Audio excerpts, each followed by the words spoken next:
Саламатсыңарбы, урматтуу окуучулар? Жакшы эс алып жатасыңарбы? Бүгүн видео сабагыбызды баштайбыз. Кыргыз тили 1-класс кыргыз тили жана адабият мугалими Байсалова Зина. Бүгүнкү сабагыбыздын темасы балдар кичинекей жардамчы. Сабагыбыздын максаты ата-энебизге жардам берүүнү үйрөнөбүз. Туура, сулуу жазууга машыгабыз. Өз алдынча ой жүгүртүүбүздө кеп маданиятыбызды өнүктүрөбүз. Коомдук жайларда маданияттуу мамиле кылууну үйрөнөбүз балдар. Өтүлгөн темалар боюнча кайталайбыз. Суроого жооп бергилечи балдар. Ашканада эмне бар? Кандай дүкөндөрдү билесиңер? Кандай идиштерди атай аласыңар? Ашканада эмне бар балдар? Кандай дүкөндөрдү билесиңер?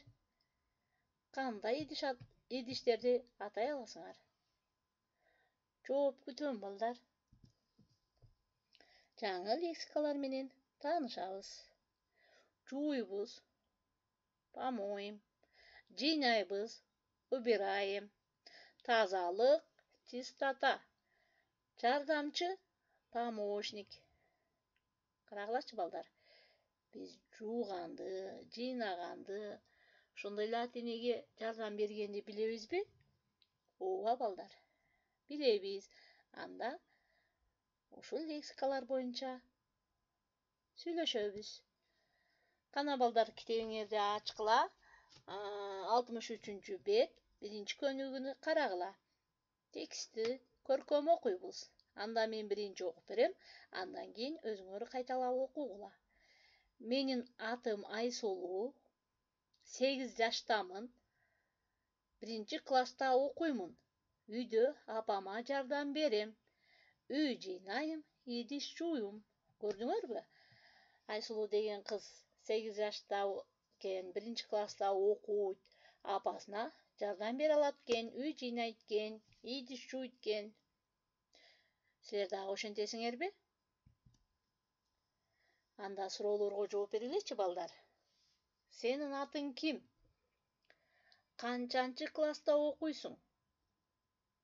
Үйдө апаңа жардам бересиңби? Ушул суроого мага WhatsApp аркылуу жооп жазгыла балдар. Ырды жаттап, көркөм айткыла.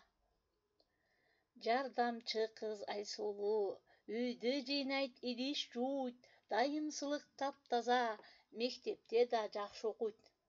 Көрдүңөр балдар? Айсулуу үйүндө да ата-энесине жардам берет экен, өзү таза кыз экен, ар дайым жакшы окуйт экен мектепте да. Силер дагы ушу Айсулуудан үлгү алгыла. Ушул ырды силер дагы кайталап окуп, жаттагыла. Үйгө тапшырма балдар.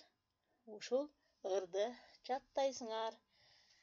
Иш дептериңердин 38-бетиндеги 1-тапшырманы аткарасыңар. Унутпагыла балдар. WhatsApp аркылуу мага тапшырмаларды жиберүүнү унутпагыла. Ушуну менен бүгүнкү сабагыбызды аяктадык. Саламатта калгыла.